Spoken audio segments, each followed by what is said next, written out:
আমরা কল্পনাও করতে পারি নাই একটা নির্বাচনের পরে কার্টুন শেয়ার দেওয়ার জন্য হাসান ইনামকে গ্রেফতার করা হবে। মাননীয় স্পিকার, আমি আপনাকে দ্ব্যর্থহীন ভাষায় এবং পরিষ্কার করে বলতে চাই, কার্টুন আমার ব্যাপারে আঁকার কারণে কেউ যদি গ্রেপ্তার করা হয় তাকে ছেড়ে দেওয়ার জন্য আমি অনুরোধ জানাচ্ছি আপনার মাধ্যমে এই সংসদে।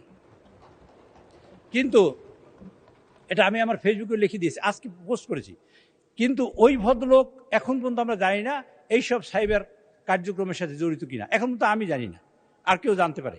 সুতরাং ওই ভদ্রলোক যদি সাইবার কার্যক্রমে জড়িত থাকে এবং এই লোকটা সেইটাই যদি ওই লোকই হয় যে লোকটা আমি চিনি এবং সেই লোকটাই যদি এই কার্যক্রমে জড়িত হয়, তা আমি মনে করি আমাদের সকলের স্বার্থে, এই যে বিরোধী দল হোক আর সরকারি দল হোক, যে একজন মানুষের মানহানি করা, একজন মানুষের কুৎসরচনা করা, কুরুচিপূর্ণ কোনো বক্তব্য রাখা যায় না।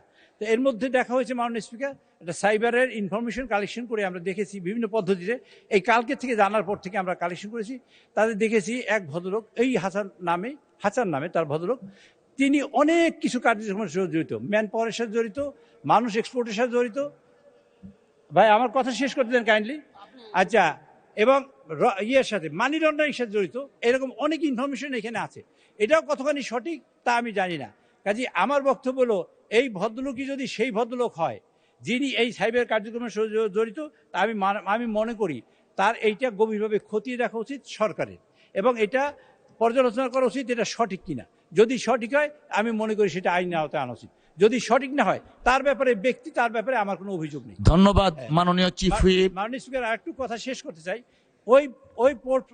ওই ফেক আইডিগুলোর থেকে মাননীয় প্রধানমন্ত্রী মানে সহধর্মিনী, তার কন্যা, মাননীয় চিফ হুইপ, আমাদের তো নামাজের সময় হয়ে গেছে, একটু বসেন।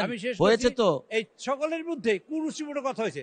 যদি ওই লোকটাই সেই লোকটাই হয়, তাহলে আমি মনে করি মাননীয় স্পিকার এগুলা গভীরভাবে খতিয়ে দেখা দরকার, সরকারের স্বার্থে, বিরোধী দলের স্বার্থেও, সকলের স্বার্থে এবং দেশের স্বার্থে। ধন্যবাদ মাননীয় চিফ হুইপ।